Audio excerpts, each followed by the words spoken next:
जगत विचार चालू आहे बरोबर. तेव्हा जगताची प्रक्रिया आहे ती. मम योनिर्महद् ब्रह्म तस्मिन् गर्भं ददामि सम्भवत् सर्वभूतानां ततो भवति भारत. अद्वैत ज्ञान सांगायचं आहे ना. ब्रह्म विप्रोक्ष्यामि ज्ञानानां यज्ञात्वा म्हणे सर्वे. या ज्ञानाच्या प्रकारे जीव वेगळा राहत नाही. इदं ज्ञानम् उपाश्रित्य मागतः सर्वे नोपजायन्ते प्रलये. मी तो माझ्यासारखा होतो असं ज्ञान तुला सांगायचं. त्याच्यामध्ये जगत विचार आहे. जगत विचार म्हटल्यानंतर एखाद्या होतो जगत आहे. केवळ ब्रह्मापासून जगत उत्पन्न होत नाही. केवळ मायेपासूनही सुद्धा जगत उत्पन्न होत नाही. ग्रामीण दृष्टा मुलगा म्हटल्यानंतर त्याला दोन मानावेच लागतात, आई आणि बाप. तो म्हणायला लागला आई होती बाप नव्हतात तरी जमत नाही. मग काय करावं लागतात? दोन काय करावं लागतात? तसं मम योनिर तस्मिन् गर्भं म्हणतात. आणि संभवत सर्वभूतानां जगत सृष्टी उत्पन्न आहे. तसो भवति भारत. त्याच्याकरता आहे नाही ना का. म्हणून माझे संगे अनाविद्या नाना जगे आरोग्य वदाने आणि असे. माझ्या संबंधाने अविद्यात नाना जगे असे. आता हे भगवंताचं अपारत्व आहे. किती भुवन आहे तुमच्या याच्यामध्ये 14 भुवनं सगळे. आणि मग स्वरूप दर्शनामध्ये किती आहे जगायला लागत नाही, पत्ता लागत नाही. हे सगळं परमेश्वराचं बरं का अघटित असं वर्णन आहे. ते तर माणसाची बुद्धी काम करू शकत माहिती आहे.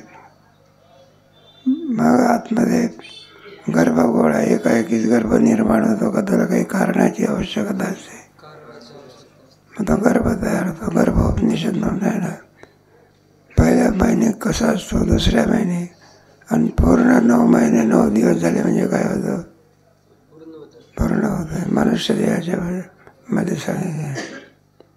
मग मात्र जरा हात पाय वगैरे सगळं काही आहे. शरीर त्या कर्माचे पुढे कर्म जरी झाला नाही का, मग ते संगोपन लागतं. काय लागतं? ते संगोपन सुद्धा व्यवस्थित झालं पाहिजे. कारण बालवयामध्ये त्याला काय समजते ते एक सांगतात आपल्याला काय माहिती नाही. ते बाईने आपलं ते मूल लहान असं बाहेर ठेवलं बघा आणि ते काहीतरी कामाला गेले. ते साप आला काय आला आणि तो सापाचा फणा घाला. ते पोर काय करायचं? त्याला हात लावायला पाहिजे. कोणाला? आपल्यासारखा असता तर धूम पडत असतं. अरे का पडतो? मला साप दिसला की. कारण जरा साप आहे का आणखी काही याचं ज्ञान नाही आहे. बालावस्था असते कोणती. तर बालावस्थेमध्ये काही कळतं का? जे दिसेल ते तोंडामध्ये काय करायचं? घालायचं. 500 रुपयाची नोट एक पेपरमेंटची गोळी दिली तरी देऊन टाकायची. दृष्टांत सांभाळ. म्हणत आहे कसं कसं वाढत असते त्याचं वर्णन करून सांगतात. मग गर्भगोळा तया कैसे रूपे धनुर्जया प्रियशिराया सृजनाच्या. मी या गर्भाला कसं रूप प्राप्त होतं आमच्याकडून तू काय कर ऐकून घे. मग आता 4 खाणीमध्ये हे देय मनीज स्वेदज उद्बीज चारज उमटते सहज. आता कोणत्या कोणत्या देहामध्ये कोणत्या कोणत्या भूताचा प्रवेश आहे. व्योमवायू वसे वाढले नाही उससे मनीज उससे अवयव नाही का. असं अंडाचे 4 स्वेदज उद्बीज आणि मनीज म्हणजे उद्बीज म्हणजे जमीन. अंडाचे म्हणजे अंड्यातून उत्पन्न. जारज म्हणजे जारज येतो आणि उद्बीज म्हणजे जमीन येतो आणि मनीष म्हणजे घाण येतो. एक एक एक त्याच्यातून निर्माण होते. व्योम वायू कसे आकाश आणि वायू म्हणजे वायू ज्याच्यामध्ये जास्त असतं त्याला मनीष असा अवयव असं म्हणतात. आकाश आणि वायू चुकलं का कोणाला पक्ष तुमच्या ह्याच्यामध्ये का अंड्यातून उत्पन्न होणार आहे. जारज म्हणजे तुम्ही आम्ही जारज. उद्बीज म्हणजे जमिनीत. अंडाच्या जारज उद्बीज. मनीष म्हणजे पक्षी. मनीष त्याच्यामध्ये आकाशाचा आणि वायूचा विभाग जास्त असतो म्हणून त्यांचं राहणं कुठं असते.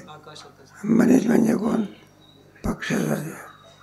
बघा तुमच्या ज्ञानेश्वरीमध्ये असे जमिनीतून उत्पन्न होते त्याला उद्बीज म्हणायचं. अंडाच्या जारज उद्बीज. अंडाज म्हणजे अंड्यातून उत्पन्न होते.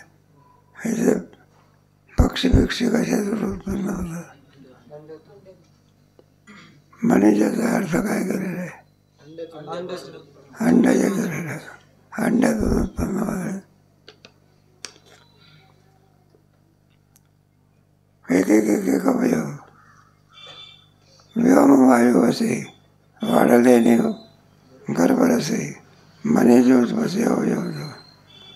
पोटी सुनी तमावर जाई आगळे का द्वय द्वय आणि मोठी तानी म्हणजे श्वेतज. श्वेतजाच्यामध्ये कोण घेतलं? पोटी सुनी तमाराचे म्हणजे तमोगुणाचा अधिक त्याच्यामध्ये विभाग असतो. आगळे का द्वय द्वय. द्वय आणि पाणी बरं का. पाणी आणि पेज ह्याच्यातून हे मोठं पाणी स्वेदज म्हणजे घाणीतून निर्माण होणारे ह्याचे डास काय तुमचे आणखी जे काही ह्याच्यामध्ये वा काय तुमचं सगळे हे कशातून उत्पन्न होतं. हे तेज आणि वायू ह्याच्यातून काय होतात. हे आहे ना चार जीवकानी त्याला म्हणतात ना. त्या म्हणजे ही फळं कशाने प्राप्त होत असतात? पापपुण्याने प्राप्त होतात. अधिक पाप असेल तर कृमी कीटक असे देह प्राप्त होतात. पुण्य असेल तर वरची देह प्राप्त होतात. आणि वर जाणे तुका पाप पुण्य नाही आणि खाली जाणे तुका पाप नाही. मधल्या भागामध्ये कोण जात असते पण कर्म मात्र चुकत नाही. इथेच आपल्याला इथून कुठेही जाता येते. पुण्यकर्म करून स्वर्गाधिकाची फलं प्राप्त करून घेता येतात. अनुष्ठान वगैरे आधी करून नाही का. निषिद्ध कर्माचं आचरण करून खालची फळं काय होतात? प्राप्त होत असतात. आणि विहित कर्माचे म्हणजे वर जाणे इतकं पुण्य नाही खाली जाणे इतकं पाप नाही. मधल्या अवस्थेमध्ये जे असतात त्याला काय म्हणतात? तो येतो जे उठतो आणि पिढी स्वेदज. घाणीतून उत्पन्न होणारे त्याला स्वेदज असं म्हणतात. आता का आपले सदरा वगैरे असं बरं काही माणसाचं बरं आहे आणि काम करणारे लोक किंवा अगदी खालचे कसे तरी वागणारे लोक त्यांचं काय असे कार्य आहे. तुझ्या कपड्याचा वास येतो मला शिवला तेव्हापासून 2 महिने झाले अजून त्यांना पाण्याचा संबंध नाही. तर तुमच्या रेल्वेचे काम करणारे माणसं असतात ना त्याच्यामध्ये मग तुम्ही पहा की म्हणला तुमचा जांभळा रंग कधीपासून चढला तर म्हणला जेव्हापासून शिवला तेव्हा. आणि त्याच्यात त्यांना आनंद वाटतो. जाऊ द्या. त्या अलीकडे प्रथा आहे ना ते पोरं केस वागवतात आणि त्याची मग व्यवस्थित निगा नसली म्हणजे ते असे झाडले तर सारा उवा खाली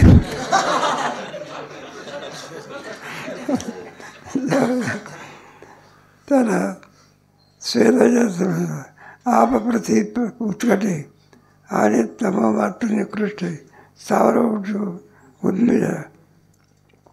पाणी आणि पृथ्वी याच्यापासून उत्पन्न होणारे तमो मात्र निकृष्ट तमोगुण. बघा हे झाडं बिडं सगळे त्याच्यातच लावायचे.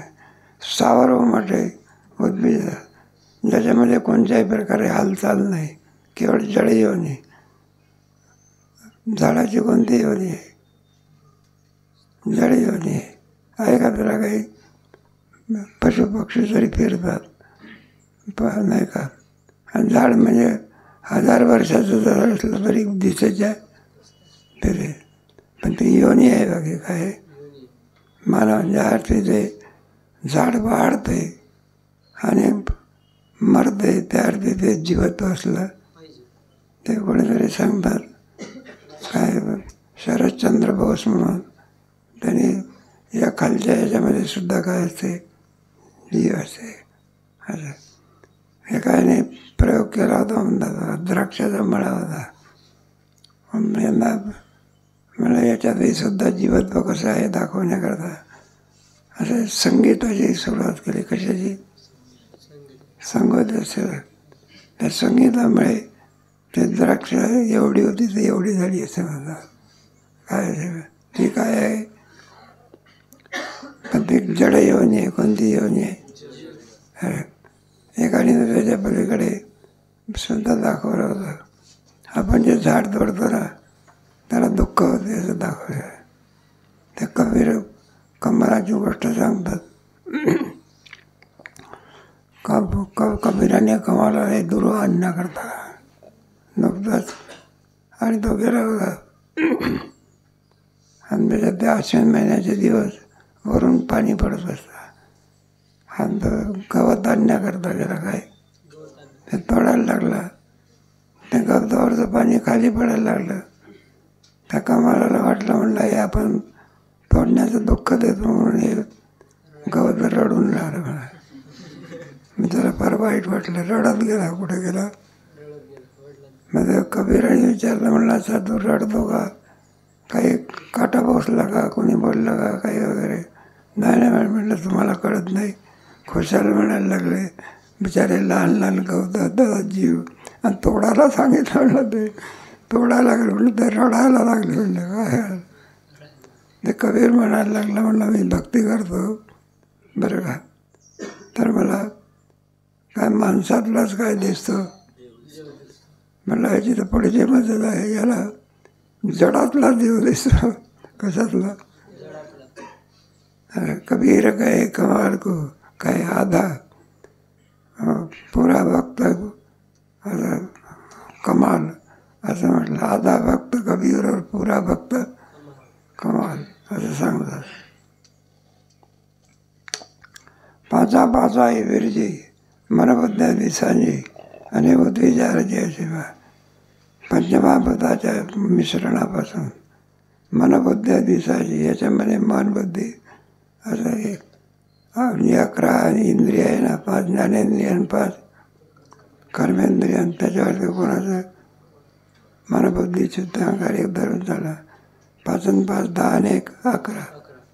अध्यक्ष कोण आहे त्याचा? मन आहे.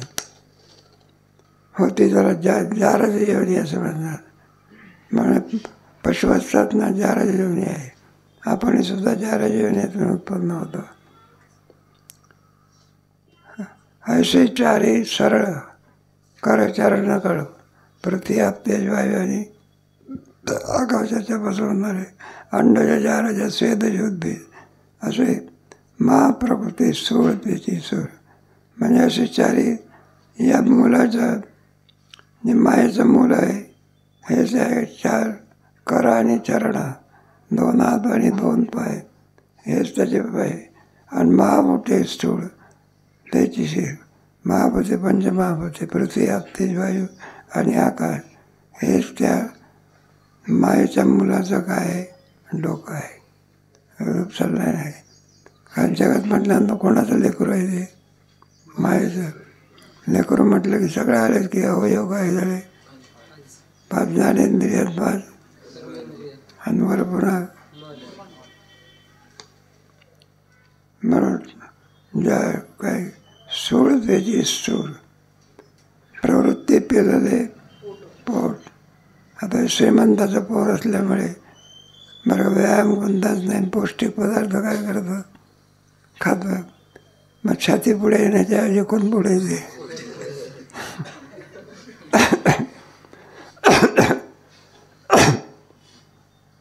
निवृत्तीचे पाठी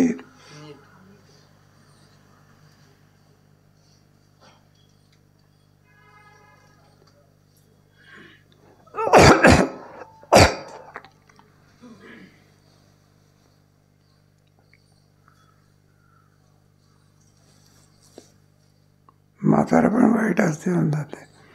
पूर्वी आम्ही बरेच दिवसापासून त्या ज्ञानेश्वरी सांगायचे ना, त्यावेळेला म्हातारपण कसं असते हे सांगायचे. आता म्हातारपण कसं असते हे अनुभवायला यायला लागलं.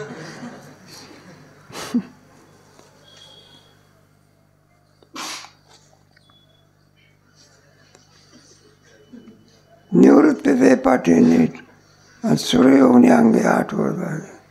निवृत्तीचे पाठी नीट, पाठ असते ना माणसाला, त्याला निवृत्ती. सूर्य येऊन अंगे आठ मृदवाचे, त्याचप्रमाणे सूर्य म्हणजे वरच्या ज्या काही देवयोनी आहे, अंगे आठ मृदूची वर जाणारे जे आहे ते काय अर्थ घेतला आहे, 8 शब्दाचा काय घेतलेला आहे वाचा.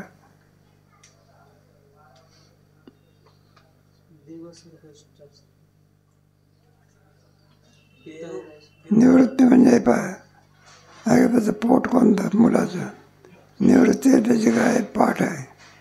सूर्ययोनी अंगे आठ, शरीराचं वर्णन चाललेलं आहे ना, मग देवयोनी वगैरे 8 शब्दाचा अर्थ. मृदवाची म्हणजे वरच्या योनी. पुढे कंद उल्हासता स्वर्ग, मृत्यूलोक मध्य अधभाग, अनादोदेश सांग नितंब, हे सगळं मुलाच्या वर्णनामध्ये येऊन राहिलेलं आहे. मनुष्य म्हटल्यानंतर कंठ असतो, उल्हासता स्वर्ग. या मुलाचा कंठ कोणता आहे मग स्वर्ग. बघा, मृत्यूलोक मध्य अर्धभाग, मृत्यूलोक कोणता आहे मग शरीराचे 3 भाग होतात ना, ऊर्ध्व मध्य आणि खालचा भाग. आणि अधोदेशाचा नितंब, कमरेचा खालचा भाग त्याला नितंब असं म्हणतात, त्याला अधोदेश म्हणतात. कोणता देश, अधोदेश. नितंब जो ऐसे लेकरू एक प्रसवले देख. आता हे सगळं असं आहे ना, लहान अगदी लहान म्हणजे याच्यापासून जे लहान आतमध्ये असते तेच कुठं असते, नाही लहान जरी असला तरी त्याला 2 हात पाय नाही का, कंठ मूक वगैरे सगळं असणारच. आणि मोठा जरी असला तरी त्याला ते काय असणार. शरीर म्हटल्यानंतर इथून अवयव सर्वांना कशी असते, त्याचं व्यापकत्व निवारण नाही कोणाचं, कारण मूल कोणाचं आहे माय. माझं परिच्छिन्न राहील का व्यापक राहील. असं लेकरू आणि जन्माला येणे आणखी मूल घातलं. दयाचे 3 लोक बाळसे का, हे 3 लोक आहेत, स्वर्ग मृत्यू आणि बाळसाहेब म्हणजे त्याचं नाही का बालवय, तरुणवय आणि म्हातारपण. 84 लक्ष योनी, पे कांडा पेरा चांदणी, वाडे प्रतिदिनी. 84 लक्ष योनी, कांडा पेरा चांदणी. आपले बोटं जे असतात ना त्याला नाही का पेरा असं म्हणतात, आपल्याला असं करता येते, असं काय करता येते. त्याप्रमाणे वाढे प्रतिदिनी बाळक आहे. जसे जसे दिवस जाते तसं तसं ते लहान मूल काय होत जातं, मग मोठं वाढत. एकाच दिवशी वाढत असते का क्रमाक्रमाने वाढते. आपण नाही का एकाच दिवशी वाढलं का मग कधी बऱ्याच दिवसानंतर एखादा विद्यार्थी शिकून गेल्यावर भेटल्यानंतर आपल्याला काही एकदम परिचय येत नाही. मग मला ओळखलं नाही का, मग सांगितलं तर बरं पडेल. म्हणजे इतके दिवस शिकवलं तरी तुम्ही विचारता. मग आम्ही सांगत असतो त्यावेळेची स्थिती वेगळी ना आताची स्थिती वेगळी. त्यावेळेला काय भाकरी मिळाला काय ना. आता तर लोक मान करून काय येतात. पण एक लक्षात ठेवा, थोडं व्यायाम केला पाहिजे. काय केलं पाहिजे नाही अजूनही लोकांची प्रथा आहे ना, जे मुलाला घालत नाही ते कोणाला घालतात अजून नाही का. ते व्यवहार की त्याच्यात तुमच्या खेड्यापाड्यात मानाचं स्वागत, अधिक स्वागत कुठं असते? खेड्यापाड्यात असते. मग फुलं बिलं टाकतात वगैरे. आणि शहरात गेलो तर याही म्हणत नाही बसाई. उलट विचार करत असतात कुठं जायचं आहे. म्हणजे त्यांना ते आलेला मनुष्य जड वाटतो. लगेच विचारतात कुठं जायचं आहे. थांबा असं बीचं काही नाही, कुठं जायचं. खरा आधारात तिथे पुढे आहे.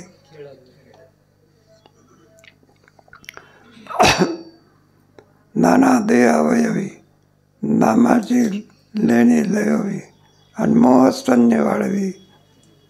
मग ती बाई काय करते? नाना देह अवय, देह म्हटल्यानंतर त्याला स्वगत भेद अवयव असणारं, त्याच्या नामाची लेणी लिहावी. माईकडून आपल्याला बाळ हे झालं की व्यवहार होण्याकरता विना नामाशिवाय त्याचा व्यवहार होऊ शकत.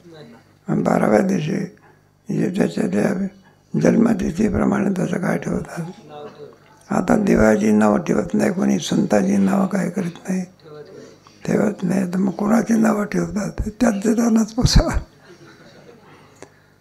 काय नाव आहे तुमचं? अमकं तमकं. रोशन. का आहे रोशन?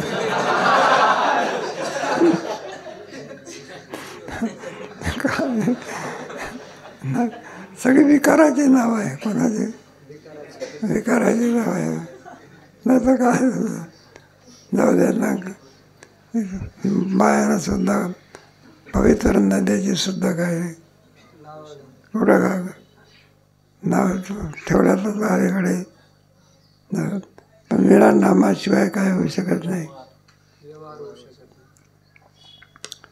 सगळे अलीकडे बरं आहे. अजून थोडंसं हे त्याचं ख्रिश्चन लोकांची नाव ठेवतील बाबा कोणाची. आणि ते पुढे जाऊ द्या मुसलमानाचे नाव ठेवतील. ते कुणातरी बाईचा मुला प्रश्न आणि बेन घातले, कपडे बिपडे घातले. आता ते म्हणायला लागले, बाई म्हणायला लागले तू चांगला दिसतो. ते पोर म्हणायला लागला शाहरुख सारखा कुठं दिसतो कोणाला.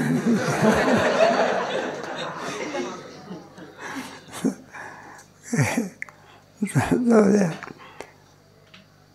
एक एक एक एक दृष्टांत. नामाची लेणी लिहावी आणि मोहस्तन्य वाढवी. मीच नव्हे. आता लहानपणामध्ये मूल जे असते दुधावर वाढत असताना तो कोणता मोह. सृष्टी वेगळा लिहा. या करांगणी आंघोळी आहे. ह्याच्या अनेक सृष्टी आहेत. ह्याच बोटाच्या काय आपले हाताचे बोटं असतात ना, करांगरी वगैरे नाही का ह्याच्यात फिरते. आता मला येत नाही तुझ्यात हे. याला करांगरी म्हणतात. मध्यमा हे तुमचे वाजवणारे असते, पेटी शिकवणारे असते, याच्यामध्ये हे राहते का. हां पाची बोटाचे काय नाव आहे वेगळे वेगळे. त्याच्यावरून ते गायन वादन याची कला शिकवली जाते. भिन्नाभिमान सुधरिया मर्यादितम. मग नसतंच बोट असून काम पाडत असतं. त्याची शोभा मधीमुळे असते. तेव्हा अभिमानच नाहीच. काय श्रीमंताचं पोर आहे ना, कोणाचं पोर आहे भरपूर जगामध्ये काही गुन्हा नव्हता, पण तिकडे कोणतं जगत झालेलं आहे. गुन्हेगारी जगत वाढलेलं आहे ना. त्याच्यामुळे मुलाला घरी अलंकार घालतात. कुठे बाहेर गेलं की सगळे काढून गेला. विचित्र प्रकार घडला. भिन्नाभिमान सुदर्यामध्ये एकोले एकल होते चराचर अविचारित वा सुंदर आणि प्रसवले थोर स्वरावले. अशा रीतीने ही माया 2-3 मुलाला जन्म दिला काही एकच फक्त एकल होते चराचर. हे सगळं चराचर असं आणि सृष्टी निर्माण केली. म्हणजे ही सृष्टी आहे कुठपर्यंत अविचारित व सुंदर आणि प्रसवली थोरावली. जोपर्यंत विचार होत नाही, काय होत नाही, विचारामध्ये सर्व हे काय होतं चालतं. एकदा विचार प्राप्त झाला म्हणजे नाही का विचार असतो ना, हा विचारामध्ये सगळं काय होते चालत असते. एकदा पालखीच्या ह्याच्यामध्ये आपल्याला वाटते वारकरीच असला पाहिजे, काय असला पाहिजे. बरंच आहे की म्हणताला ते फलामध्ये काय देतात, जागा देतात वगैरे काय त्याची व्यवस्था करा. तो थोडा प्रामाणिक असल्यामुळे तो सांगत असतो म्हणा मी तुमच्याकडे जे मी रात्री राहायला आलो तर म्हणला उगीच नाही कशा करता म्हणला मला चोरी करायची होती. काय करायची होती पण ती साधली नाही म्हणायला लागली. ते पुष्कळ सुटकेसमध्ये बघायचा पण ते सुटकेसमध्ये काही काय होईना सापडले नाही. आता जोपर्यंत विचार नव्हता तोपर्यंत त्याला काय दिला मान दिला. आणि आता अविचारामध्ये नाही का अविचारात मान दिला. कशात आणि एकदा विचार झाल्यानंतर त्याला पालट ठेवतील का आता. मग कुठपर्यंत जोपर्यंत विचार नव्हता आणि एकदा विचार झाल्यानंतर संपलं की.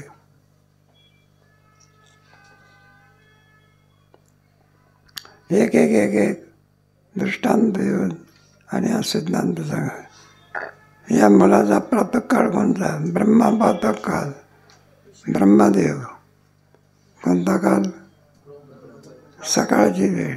विष्णू मध्यान्ह काल भगवान विष्णू मध्यान्ह काल आणि सदाशिव सायंकाळ. बाळाया एक केवढं मोठं आणि मुलं आहे बघा. तेव्हा सांगतात हे सगळे एक एक एक एक वर्णन घेऊन त्याचं वर्णन आणखी सांगितलेलं आहे. मग प्रातःकाळ कोणता मध्यान्ह काल कोणता सायंकाळ कोणता. महाप्रलय तेजे खेळवणी आले निजे आणि विश्वज्ञानी म्हणजे प्रलय सांगितलेलं आहे ना. दैनंदिन प्रलय नैमित्तिक प्रलय. ब्रह्मदेवाचं 100 वर्षाचं आयुष्य संपलं महाप्रलय होता तो जिकडे पाणीच पाणी. बरं पुन्हा पृथ्वी काय करतो परमादे कोहम आणि सृष्टी काय करतो निर्माण. पुन्हा 4 युग गेले नाही का कृतत्रेता द्वापर आणि पुन्हा यांचे पूर्ण आता आहे कोणता काळ युग आहे म्हणून भांडणाचं युग आहे. कशाचं युग आहे जिथं जाल तिथं काय आहे भांडणाचं. म्हणजे कलियुग असं म्हणतात. ते कलियुग म्हणजे काय त्याचं सांगतात कलीला थोडा बांधला होता म्हणा थोडा ढिला सोडला ते सगळे भांडणं व्हायला लागले. म्हणजे हे संपूर्ण किती 1000 वेळा गेल्यानंतर किती आणि मग महाप्रलय होतो आणि पुन्हा परमात्मा ही सृष्टी काय करतो. महाप्रलय सेजे आणि खेळून आलेले लहान मुलं असताना ते लहान मुलं खेळतं आणि पुढे मग खेळतच राहतं का परत आई त्याला झोपवते. मग केव्हा झोपवते म्हणून इथे घेतलेलं त्याच्या खेळून आले निजे आणि विषय ज्ञाने विषमज्ञानी म्हणजे कल्पवते. प्रलयाने कल्प पुन्हा कल्पाच्या प्रारंभे विषमज्ञाने उमजे. विषमज्ञाने म्हणजे नाही. विषमज्ञाने उपजे कल्पोदे, कल्पाच्या प्रारंभी विषमज्ञाने म्हणजे पाहिजे जगत म्हटल्यानंतर समता आहे का विषमता आहे? समता कुठे लावायची, विषमता कुठे लावायची? शरीरामध्ये समता आहे का विषमता आहे? आता व्यवहार चालेल का? एकासारखं एकाचं पेट. आजपर्यंत आमचं जसं मुख आहे मागे असं झालं नाही. आणि पूर्ण जग जरी फिरलं तरी सुद्धा आमच्या आवाजासारखा आवाज करोडो माणसं जरी असली प्रत्येकाचा आवाज कसा आहे. ते गुलाबराव महाराज आहे ना, आंधळे होते तरी पण ते ओळखायचे बघा ते. आणि ते सांगायचे एखाद्या बाईला, म्हणलं हे कोण आहे, लगेच तिचं नाव घेऊन सांगायचे. त्यांना विचारलं, म्हणलं ज्ञान तुम्हाला गुरु कशामुळे आलेलं आहे? आवाजावरून. कशावरून? हो. ते आंधळी माणसं स्पर्शावरून सुद्धा. एक आंधळा होता बघा, ते पोर त्याची मौज करायचे. 10-5 टोप्या असल्या त्याच्यामध्ये त्याची टोपी घालून द्यायची कोणाची, त्या आंधळीची. आणि ते बरोबर ते असं असं करायचं, आपली पोटी बरोबर. कोणतं ज्ञान? एक आंधळ तर पेटीच दुरुस्त करायचा. काय करायचं? ते वाजवायची पेटी असते ना, बरोबर कुठं कोणतं सामान ठेवलं आहे, काय ठेवलेलं आहे, बरोबर ते. हे कशाकरता सांगितलं? विषमज्ञान आहे. म्हणून याच्यामध्ये क्रिया होण्याकरता सारखे आवाज आहे का प्रत्येकाचे भिन्न भिन्न आहे? एकच रूप सर्वांना आहे का प्रत्येकाचे रूप कसे आहे? मागे माझ्यासारखा झाला नाही, पुढे होणार नाही, नाताही. म्हणून तर सर्व व्यवहार काय होत असतो. एखादा मेंढपाळ असतो ना, त्याच्यावरती 2-3 हजार मेंढ्या असतात किती. आणि याचा एक कळप, आणि पुन्हा याचा आहे, या कळपातली मेंढी गेली ना बरोबर शोधून काढतो. हो म्हणलं काय आहे? म्हणलं हे आमची मेंढी तुमच्या कळपात घालली झाली. मग कशावर तो ओळखून काढतो बा. 2000 मेंढ्यातून सुद्धा प्रत्येक मेंढी काय करतो तो ओळखून. समता आहे का विषमता आहे? शरीरामध्ये काय आहे? नाचण्यामध्ये सर्व घटी राम आणि सूर्यप्रकाश असं आहे. म्हणून शरीराच्या ठिकाणी 3 प्रकारचे भेद बसत असतात. आत्मस्वरूपाच्या ठिकाणी 3 भेदाचा अभाव असतो. अर्जुना या परी मिथ्यादृष्टीची घरी आणि युगानुयुगाची खरी चोच पावले. मग ते मूल आहे ते अशा प्रकारे असणारे मिथ्यादृष्टीच्या घरी. जोपर्यंत त्याच्याविषयीचा विचार होत नाही तोपर्यंत आपल्याला जगात सत्य वाटतं. एकदा विचाराच्या कक्षेमध्ये विचारता निरसले प्रपंच सहजे, मग तत्वता तत्व उरले नाही का. काय त्याचं स्वरूप कुठपर्यंत आहे? जोपर्यंत विचार होत नाही. एकदा विचार झाला म्हणजे त्याच्या स्वरूपाचा काय होतं बघ, हे होतं. युगानुवृत्तीची करी पावले शोधवा. ते मूल चालायला लागलं म्हणजे कसं जातं, कधी पाऊल पडलं? युगानुवृत्तीची करी पावले शोध पावले. एक युग संपलं, दुसरं युग संपलं, हेच त्या मुलाचं काय आहे? चालणं आहे. असं हे वर्णन केलं आहे. कारण मूल कोणाचं आहे? ते मायेचं आहे ना. म्हणून ते लहान मूल चालायला लागलं म्हणजे ते आई हात धरते आणि ते पावलं काय करते? हे युग हे त्याचे पाऊल आहे.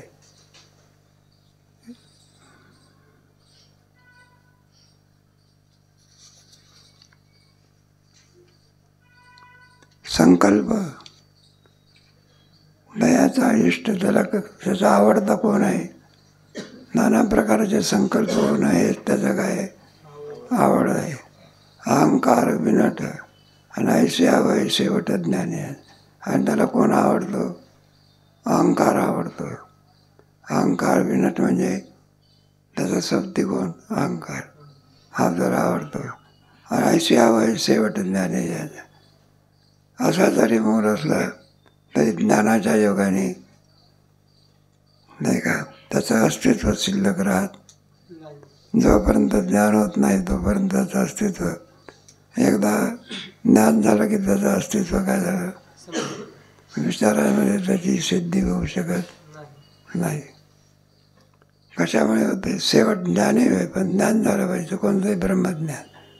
एकदा नासतो विद्यते भाव उभयोरपि दृष्टवंत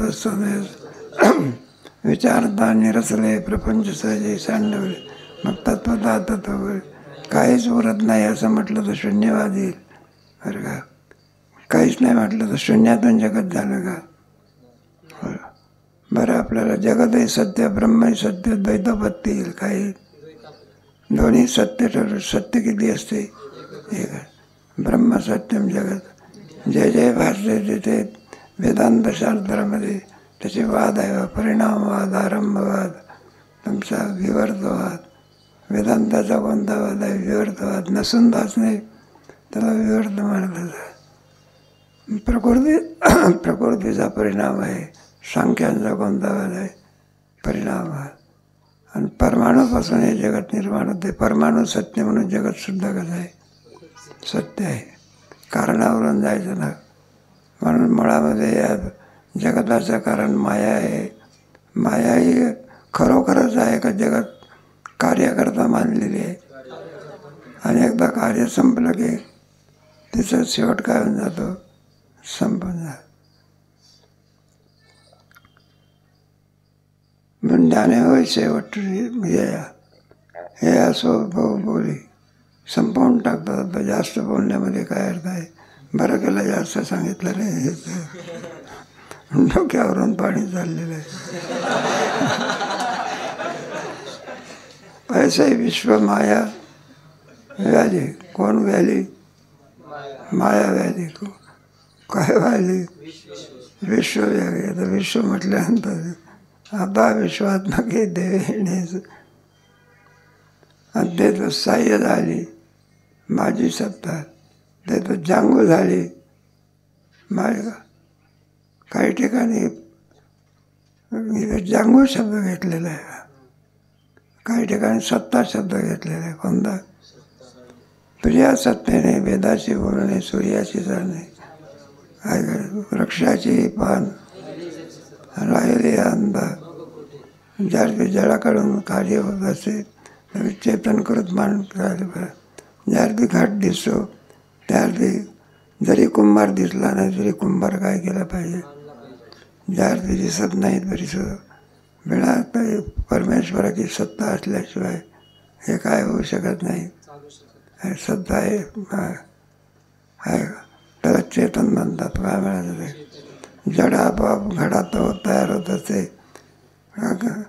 त्याच्यामध्ये ज्या ज्ञानाने तयार झालेलं आहे ते ज्ञान चेतनात आहे, आपल्या माणसात आहे किंवा जडामध्ये आहे. याच्यावर जायचं ना. मग त्याचे ज्ञान आहे ते का जडात आहे का? मग कोणात आहे ते? त्याचा कोणीतरी करता असला. बरोबर पळसाला पानं किती असतात? 4 पानं काच फुटत नाही. ते बेला पिवणी असते ना आपल्या बेलाची, त्याला पानं किती असतात? मग 3च का 5 का असू नये त्याला. त्याच्या पुढाची कोणाची चेतन शक्ती काय केली पाहिजे? मानली. आणि जी चेतन शक्ती आहे ती सामान्य नसून व्यापक आहे. आणि त्यालाच ईश्वर म्हणतात. काय म्हणतात? त्याची उत्पत्ती, स्थिती, लय, त्याचा नियमच होता. कोणीतरी चेतन शक्तीशिवाय होऊ शकत. आणि जी चेतन शक्ती आहे त्यालाच वेदांतशास्त्रामध्ये ईश्वराचं म्हणतात. उत्पत्ती, पुढे स्थिती, पुढे लय, त्याचा नियम नाही का. पृथ्वीला उत्पन्न करणारा कोण? परमात्मा. आणि समुद्रालाही उत्पन्न करणारा कोण? नियंतृत्व म्हणजे समुद्री रेखा. सूर्यालाही उत्पन्न प्रकाश देणारा कोण? परमात्मा. बरोबर वेळ उगवला पाहिजे त्याचं नियमन करणार आहे कोण? अशी जी शक्ती असते तमेव शरणं गच्छ तत्प्रसादात पराम शांतीनं. मी असं त्याला जांग झाली. जांगू शब्दाचा अर्थ असेल ना. विसरलेला आहे बा. जन्म देते, जांगू झाली माझी सत्ता, जन्म देते. अशा रीतीने माया या विश्वरूपी जगताला माझी सत्ता काय देते, जांगू झाली म्हणजे हा ना. काय या क्रमात त्या मायेला माझ्या अधिष्ठानाचा आधार आश्रय मिळतो. वरवर्णन केल्याप्रमाणे माया ही सगळ्या जगताला जन्म देते. या क्रमात मायेला माझ्या अधिष्ठानाचा काय, या सर्व कामामध्ये तिच्याकडून जेवढे काही कामं होतात, पण सत्ता कोणाची, परमात्मा सत्ता काय केली पाहिजे.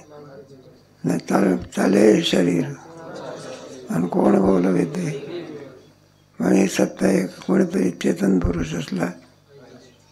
काय काय लोक चेतन मानत नाही ना, ईश्वर मानत नाही. तर तुमचा सांख्य दर्शनकार ईश्वर मानत नाही. त्यांना विचारलं ईश्वर का मानत नाही, तर म्हणलं कर्मच काय देते, फल देते. मग त्याचं खंडन करते वेळी सांगितलं कर्म हे जड स्वरूप आहे. जडाला आणखी फल देणे इतकी काय नाही, ज्ञान आहे. ज्याला ज्ञान नाही त्याला काय म्हणायचं जड आहे ना. हे पाय एखादा दगड आहे खाली, वरून दगड पडला, खालचा दगड ओरडतो का ओरडत, ज्ञान कुठे आहे त्याला काय नाही.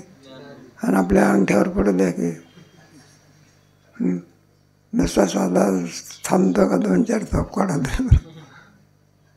म्हणून चेतन करू दुष्ट तुला काय केलं पाहिजे, मानलंच पाहिजे. ज्या अर्थी तुमची बस मनाबरोबर थांब्यावर थांबते, त्या अर्थी तिला थांबवणारा कोणीतरी चेतन पुरुष काय असला. आणि असा जो सर्वव्यापी चेतन पुरुष त्याला वेदांत शास्त्रामध्ये काय म्हणतात, ईश्वर म्हणतात. मग भगवंताची सत्ता त्याला प्राप्त झाली. सर्व योनिषु कौंतेय मूर्तय संभवन्तया तासां ब्रह्मध्वनी बीज प्रथम. सर्व योनिषु कौंतेय, ज्या ज्या अंडज जारज स्वेदज वगैरे आदी करून योनी आहेत, मूर्तयंती, ज्याच्यातून 4 प्रकारचे प्राणी उत्पन्न होतात. तासां ब्रह्मध्वनी हा बीज प्रदपिता. म्हणून या मुलाची आई कोण आहे, महादेवी, म्हणजे माया ही त्याची काय आहे, आई आहे. आणि बीज ठेवणारा पिता कोण आहे, परमात्मा. मग माया त्या विश्वरूपी मुलाची आई माया आहे बरं का. मूल हे विश्व आहे. आमच्याचा परमात्मा कोण आहे, मग पिता आहे. या कारणे पिता मात ब्रह्म हे अनप्यसंड सुद्धा.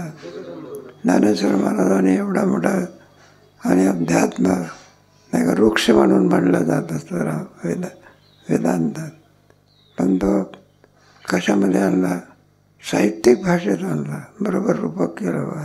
ते पहा, या कारणे मी पिता व्यवहारात आणि मात ब्रह्म हे अनापत्यपंड सुद्धा आणखी विचार केलेला आहे.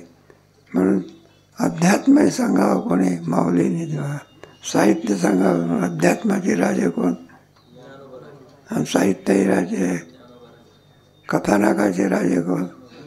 म्हणून त्यांना खालचा नंबर काय नाही, माहीतच नाही. कोणती परीक्षा दिली तरी नंबर पाहिला. ज्ञानेश्वर महाराजांचा वाङ्मयी सृष्टीमध्ये, अध्यात्मसृष्टीमध्ये ज्ञानियांचा सुंदर वेदांत सांगितलेला आहे. राहिलेला अधिक विचार कधी करा.